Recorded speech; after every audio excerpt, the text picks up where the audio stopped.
So hey guys, AC here.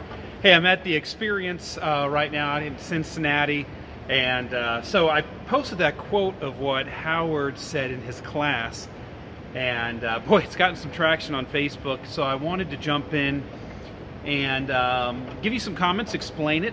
I see that a lot of people are baffled.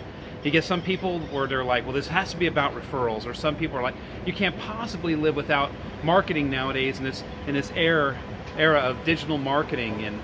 And so I want to explain what's going on here because it's very, very important to what we're all doing or trying to accomplish right now in our businesses. So I'm just going to walk around and talk about this a little bit. So when you start a business and you're out there marketing your company at first, a lot of us think we do a fabulous job on our jobs. And I've been talking about this a lot lately at Discover Soft Washes and some of my sales and marketing boot camps and stuff like that. And this kind of came to me, gosh, about 3 months ago. And it's the fact that we all think that we do a great job.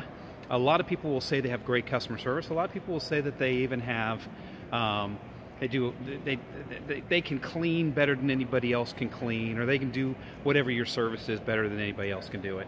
And they're afraid to hire employees, et cetera, et cetera. It roots back to that original root. And so what we're learning is a lot of people don't do their craft as well as they think. And a lot of people aren't the technician that they think they are. I'm going to find a little nook here to sit down in. And, I came to the realization that what is actually going on is a lot of us do a crappy job. And so you take a company, let's say you're a company and you're 3 years old and you still have one truck on the road. You're a one-truck company and you're still having to market. So let's say you're a one-truck company and you're still having to market to get the phone to ring in your company. You're 3 years old. That means that you have a job approval rating of less than 33%. So your job approval rating is actually less than Joe Biden's. And I don't want to get political here, but we're in incredible times with incredible inflation and poor leadership in Washington. I don't care who your guy is or your guy isn't. I mean, even Donald Trump had a 33% approval rating. It means you're doing a crappy job. So you're like, well, you see, how do you know I have a less than 33% approval rating? Well, in the cleaning industry, we're all in a repeat business industry. Yeah, some of us don't have reoccurring revenue. Some of us don't have monthly contracts.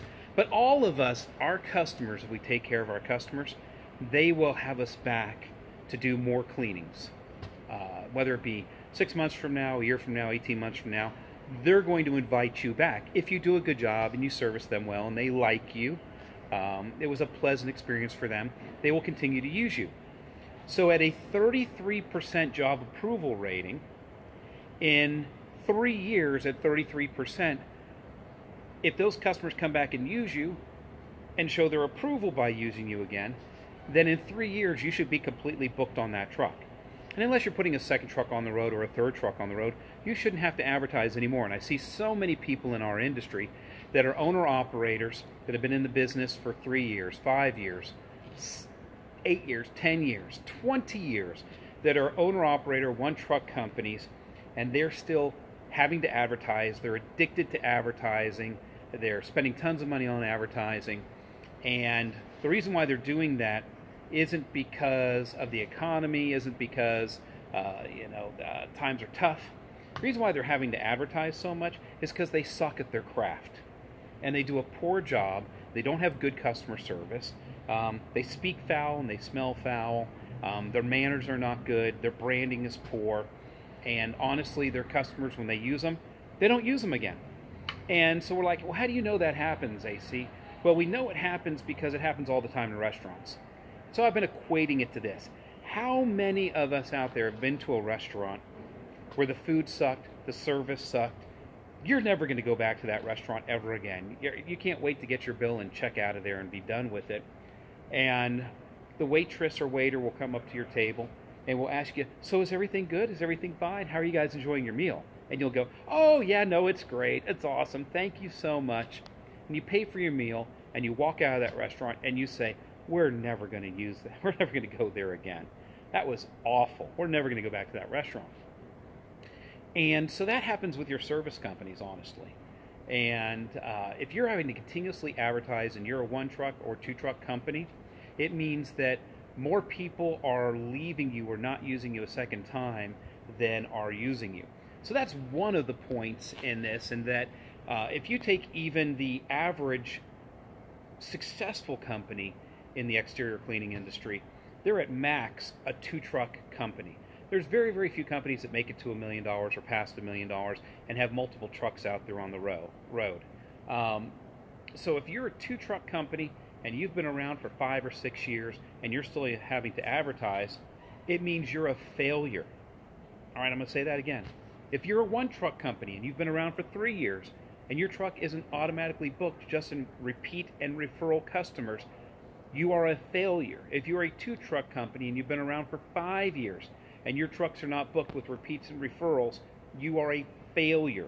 You're a failure. You have a job approval rating less than Joe Biden's. And I'm just speaking the truth and love to you guys here. And this is frustrating for me. And it's frustrating to push people across this line and to get them to really grow their businesses. If you move up to a 50% approval rating, that 50% of your customers, if they were surveyed, like you, love you, you did a good enough job for them to invite you back next year and perform service on their home again, in 2 years as a one truck company, you should be completely booked and never have to advertise. Just off repeats and referrals.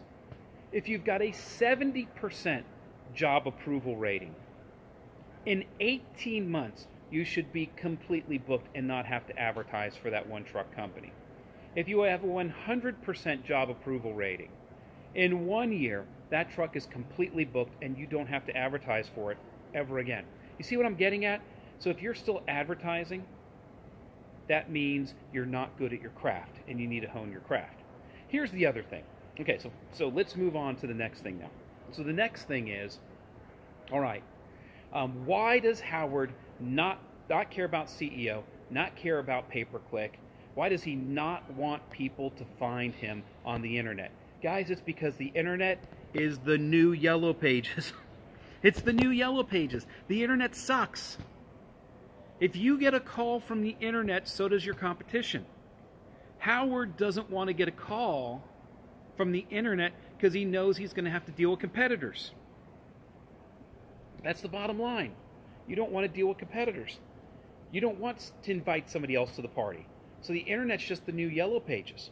So if you've got a service business and you're really capitalizing on your repeat and your referral customers, you might have to use advertising your first 2 or 3 years in business. But after that, if you just handle the ball well, if you take care of your customers, you put together a referral rewards program, you do follow-up after the sale, you give incredible and outrageous customer service, you incentivize your customers for bringing you additional customers and additional revenues. If you do all of those things, then you will not have to advertise on the internet. You will not have to worry about being called out to do a quote and have 2 or 3 of your competitors called out to the same party and it just becoming about price. I'm the same way. I talk about this all the time, especially when we do our marketing boot camp now at Soft Wash Systems. I could give a rat's ass, honestly, about building a web page that ranks well or has great SEO or any of that kind of stuff. Honestly, I use my website like a great online brochure. Now, Brandon pointed out that I've used YouTube and Facebook and social media very effectively to grow Soft Wash Systems. And I'm out there hunting for new people all the time because I'm growing. I'm continuously growing my company. We want to create 1,000 million-dollar companies by the year 2040 and be a $1 billion cleaning network. So I'm always hunting. I didn't stop at 2 trucks. I didn't stop at 100 companies. But if you've got a service business, you've built your service business up to $1 million, you've got 3 or 4 trucks on the road, and you're happy and you just want that business to grow at 10 or 15% per year, which means every about 4 to 5 years your business is going to double based on the rule of 72, okay? You can do that completely off repeats and referrals, and you don't have to spend a bunch of money on advertising. Howard, with his carpet cleaning company, doesn't spend any money on advertising. Zero money on advertising. And that's incredible to think about. If you're like, well, hold on, how can you not advertise? You don't advertise because once you build up a customer base and you get to that terminal velocity point, if you just keep your customers happy, if you give them outrageous customer service, if you do follow-up after the sale, if you remember their birthdays and their anniversaries and you do all that stuff excellently, and you're good at gifting, you will turn them into a non-salaried sales force like you've never seen before in your entire life. And the reason why you guys aren't doing this is because you're lazy. You're lazy. We want to spend money. We want to get the internet spun up. We want to pay for pay-per-click advertising. We want to automate the snot out of our business. We want to take the craft and the skill out of owning the business. We want to pull the relationship out of it. And then we wonder why we're constantly having to hunt for new customers. Now, I don't hate automation, but I'm just saying we should not over-automate the customer experience. We really need to focus in on loving up on our customers, getting repeat business out of them, and getting lots of referrals out of them. Because if you have a healthy company that's got healthy margins in it and a healthy profit, you're doing a great job with your skill or your craft in your service business. You're keeping your customers happy. You're doing great follow-up after the sale. You're introducing new products and services to them. You should never have to advertise on the internet again. And that's all Howard was saying. And that's all I'm encouraging you guys to do. Businesses take hard work. I'm not saying I'm anti-technology. I'm anti-sit on your ass and wait for the internet to bring business into you. That's what we have to focus on, is not over-automating the process. But, you know, like Howard said, let's not care about pay-per-click. Let's not care about SEO. Let's not worry about whether people find us on the internet. Let's make all of our customers a non-salaried sales force that are screaming, raving, fanatical fans of our business that are out there helping us grow our business, because it's totally possible. Howard Partridge owns a nearly $4 million a year carpet cleaning company that he only goes into the office one day a month and has a second home on the beach in Destin and doesn't spend a single dollar on advertising. All right, guys, so there's some context for you. I hope this video enriches your life and helps you to make the steps necessary and do the goals that you need to do to grow your business. All right, guys? So, AC Lock here. I'll see you later.